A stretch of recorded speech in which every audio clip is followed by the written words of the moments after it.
સુરેન્દ્રનગર જિલ્લામાં આધાર card update અને સુધારા માટે હાલાકીનો ભોગ બની રહ્યા છે। સુવિધાના અભાવે લોકોને પારાવાર મુશ્કેલી પડી રહી છે। શહેરી તથા ગ્રામ્ય વિસ્તારોમાં આવતા અરજદારોની વહેલી સવારથી જ લાંબી કતારો જોવા મળી હતી।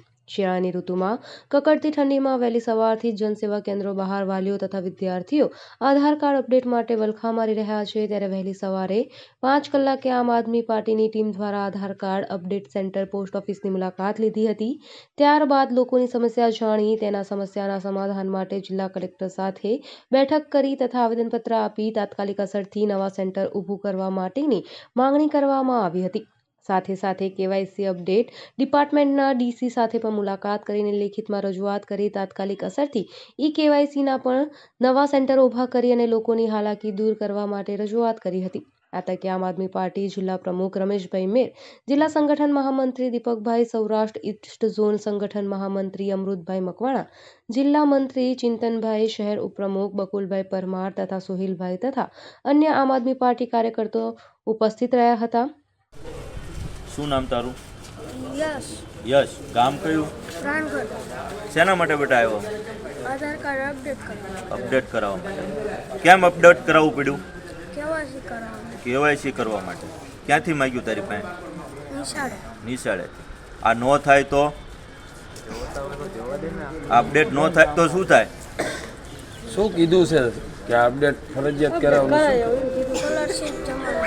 સ્કોલરશીપ જમા નહીં થાય। કેટલામાં ભણે છે બેટા? 7મામાં ભણે। કેટલા વાગ્યાથી લાઈનમાં છું? 5 વાગ્યાથી લાઈનમાં। પહેલી વખત આવ્યો કે બીજી વખત? પહેલી વખત। એક શૈલેષભાઈ, હું બીકોમ સ્ટુડન્ટ છું। હું આધાર કાર્ડ અપડેટ કરવા માટે આ ત્રીજી વખતનો આવ્યો છું। પહેલી વખત આવ્યો તો ત્યારે મને કીધું નહોતું કે કયા ડોક્યુમેન્ટ જોઈશે। ડોક્યુમેન્ટ બધા જ હતા, ઝેરોક્સ હતી, ધક્કો કરાયો। સવારના 4 વાગે લાઈનમાં ઊભા રહે ત્યારે 11-12 વાગે વારો આવે અને જો એમનો જમવાનો ટાઈમ થઈ જાય તો વારો કેન્સલ કરી બપોર પછી 4 વાગે ખુલે। ત્યાં લાગી આપણે ભૂખ્યા લાઈનમાં બેસવું રહેવાનું, આપણે જમવાની કંઈ એમને ચિંતા નથી। હવે એમનો ટાઈમ પતવા આવે કે 5 વાગે સેન્ટર બંધ થવાનું હોય, લાંબી લાઈન છે, કોઈ પણ કારણસર પાછા કાઢે છે। આ ભૂલ છે, ઓલી ભૂલે, આ ડોક્યુમેન્ટ આ ડોક્યુમેન્ટ નથી એમ કરીને પાછા કાઢે। પછી આપણે બીજે દિવસે આવવાનું, ત્યારે લાઈનમાં ઊભું રહેવાનું, ત્યારે આપણે ડોક્યુમેન્ટ લઈ લઈએ, આ ડોક્યુમેન્ટમાં ફોલ, આ ડોક્યુમેન્ટ અપડેટ કરાવો, આમાં આ નથી, આમાં આ નથી, એ કહીને પાછા કાઢે છે। પછી ત્રીજી વાર આવવાનું ત્યારે આપણે આ મારો પોતાનો ત્રીજો ધક્કો છે એનું 4 વાગે હું સુરેન્દ્રનગરનો જ રહેવાસું, 80 ફૂટ રોડનો। આ બધા તો બહારગામના છે, હું તો અહીં કંટાળી ગયો। બીજા એક એવા કેન્દ્ર નથી કે જ્યાં આપણું અપડેટ થાય। એક કેન્દ્ર આપ્યું છે, અહીંયા જાવ તો આડે ધડ જવાબ આપે, મન ફાવે જાવ, આપણે પૈસા ભરીને કાંઈ મફત કરાવતો નથી। આ ત્રીજી વખતના પૈસા ભરવાના છે। હવે સરકારને એમ છે કે કામ કરી દો, પૈસા પાછા આપી દો। રાજકોટ શેના માટે તમે આવ્યા? હા, બાબાનું કહેવાય શું તકલીફ પડે છે? એ નિશાળે દેવાનું છે ને એટલે નિશાળે દેવાનું। કેટલા વાગે આવ્યા તમે? અમે 5 વાગ્યા પહોંચી ગયા। 5 વાગે આવ્યા। કેટલી વખત આવ્યા? આ બીજી વખત આવ્યા। બીજી વખત આવ્યા। ત્યાં પહેલી વખત આવ્યા ત્યારે શું થયું? કઈ નહીં, ગળદી હતી પાછા વહી ગયા। ગળદી હતી પાછા આવી ગયા। લાઈનમાં ઊભા રહીને થાકીને પાછા આવી ગયા। હા, ઓકે। હવે આ નો થાય તો, આ અપડેટ નો થાય આધાર કાર્ડ તો તમને શું કીધું છે કે ભાઈ આ નહીં થાય તો કાંઈ તકલીફ પડશે? ઈ નિશાળે એમ કીધું કે આ કેવાયસી કરાવવાનું છે, હા। સ્કોલરશીપ સ્કોલરશીપ આ નો થાય તો? ના, નહીં મળે એવું નથી કીધું, સ્કોલરશીપ કરાવવાની, આ અપડેટ કરાય। સુરેન્દ્રનગરનું સેન્ટર સુરેન્દ્રનગર શહેર છે અને અહીંયા મોટી લાઈનો છે। વહેલા 4 વાગ્યાથી 3:30 વાગ્યાથી બહેનો, નાના બાળકો અને વડીલો, યુવાન મિત્રો ઊભા છે। હવે વાત આપણે કરીએ કે શેના માટે આ લાઈનમાં ઊભા છે। આધાર અપડેટ માટે અને તારીખ સુધારા અથવા સ્પેલિંગ મિસ્ટેકના કારણે જે પરિસ્થિતિનું નિર્માણ થયું છે એના કારણે બિચારાઓ લાઈનમાં ઊભા છે।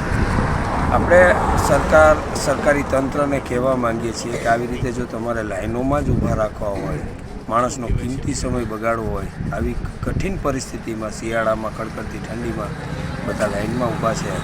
નાના અમુક તો 5-5 વર્ષના છોકરાઓ પણ ઊભા છે। એવી વ્યવસ્થા ન થઈ શકે। જ્યારે આધાર કાર્ડ આપવામાં આવ્યા ત્યારે સ્કૂલોમાં જઈને પેઇડ વર્કરો દ્વારા આપણે વ્યવસ્થાઓ કરવામાં આવી હતી। તો અમારી માગણી એવી પણ છે કે આવા પેઇડ વર્કરો દ્વારા પણ સ્કૂલમાં જઈને ખરાઈ કરીને સર્ટિફિકેટની, જન્મ તારીખની કે એમના સ્પેલિંગ મિસ્ટેકની હોય તો ખરાઈ કરીને અથવા એકાદ એફિડેવિટ દ્વારા પણ કરાવીને આ વ્યવસ્થા કરવામાં આવે તો લોકો આ લાઈનમાં ઊભા રહેવા માટે જે બન્યા છે એના માટે ઘણી બધી પરિસ્થિતિ એવી છે, ઘણી બધી એવી સમસ્યાઓ છે જ્યાં લાઈનો લગાડવાની જરૂર છે। દારૂબંધી છે કે એની અંદર તમારે લાઈનો લગાડવી જોઈએ છે, બુટલેગરો છે એમને જેલમાં નાખીને લાઈનો લગાડવી જોઈએ કે એ લોકોને છોડાવવા માટે. ઘણી બધી એવી વ્યવસ્થાઓ છે જે રાશન કાર્ડની અંદર એવા માણસો છે જેને મળવું જોઈએ, મળવા પાત્ર રાશન છે એ નથી મળતું, એવા લોકોને મળવું જોઈએ.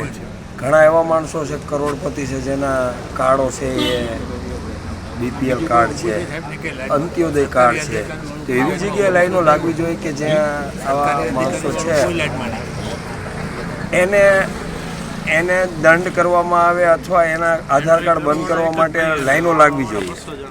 ઘણી બધી વ્યવસ્થાઓ છે જ્યાં સરકારે ધ્યાન દેવું જોઈએ, લાઈનો લાગવી જોઈએ.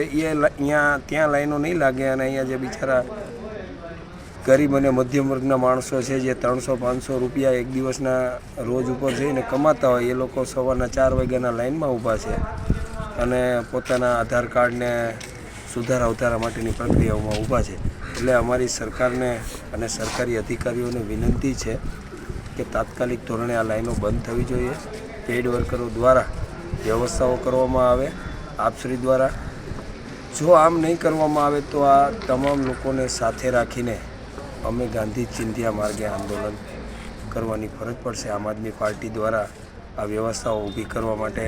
અને જે કાંઈ લડવાનું થશે સરકાર સાથે તે સવારે 5 વાગે જ્યારે અહીંની મુલાકાત લેવા આવ્યા ત્યારથી અમે અહીંયા જ્યારે લોકો પાસે જાણ્યું કે તમે અહીંયા શેના માટે લાઇનમાં ઊભા છે, ત્યારે લોકોએ એવું કીધું કે ભાઈ અમે આધાર અપડેટ માટે ઊભા છીએ. આખા સુરેન્દ્રનગર જિલ્લાના અપડેટ અને ડિજિટલ ટૂંકમાં જે કંઈ તારીખને ચેન્જ થતું હોય તો પોસ્ટ ઓફિસે આખા સુરેન્દ્રનગર જિલ્લામાં એક સેન્ટર છે એવું લોકોનું કહેવું છે. હવે લોકો ઘણા સમયથી વહેલા 2 વાગ્યાથી અહીંયા લાઇનમાં ઊભા છે. 2 વાગ્યાથી લાઇનમાં ઊભા રહ્યા બાદ પણ કોઈને 4 દિવસે વારો આવે છે, કોઈને 5 દિવસે વારો આવે છે. આ ભારતીય જનતા પાર્ટી અને અનગણત એસીમાં બેઠેલા અધિકારીઓના તાત્કાલિક આવા ફતવાના કારણે લોકો આ કડકડતી ઠંડીમાં સુરેન્દ્રનગરના મારા સાથીઓ, મારા ભાઈઓ બહેનો અને નાના નાના ભૂલકાઓ એમના આ નિર્ણયના કારણે કડકડતી ઠંડીમાં લાઇનમાં ઊભા રહેવા મજબૂર બન્યા છે. ત્યારે અમારી ટીમ જ્યારે અહીંયા મુલાકાત લેવા આવી ત્યારે આપણે લોકો પાસે જ જાણીએ કે લોકો શું કરવા માગે છે. અમે અહીંથી કહેવા માગીએ છીએ પ્રશાસનને કે જો તમારે કાયદેસર આવા રીતે નિર્ણય લેવા હોય તો કેમ તમે દરેક સ્કૂલમાં તમે તમારું જે કીટ પહેલાં હતી એવી રીતે વ્યવસ્થા નથી કરતા? કેમ તમે લોકોને લાઇનમાં રાખવા માટે મજબૂર બનાવ્યા છે?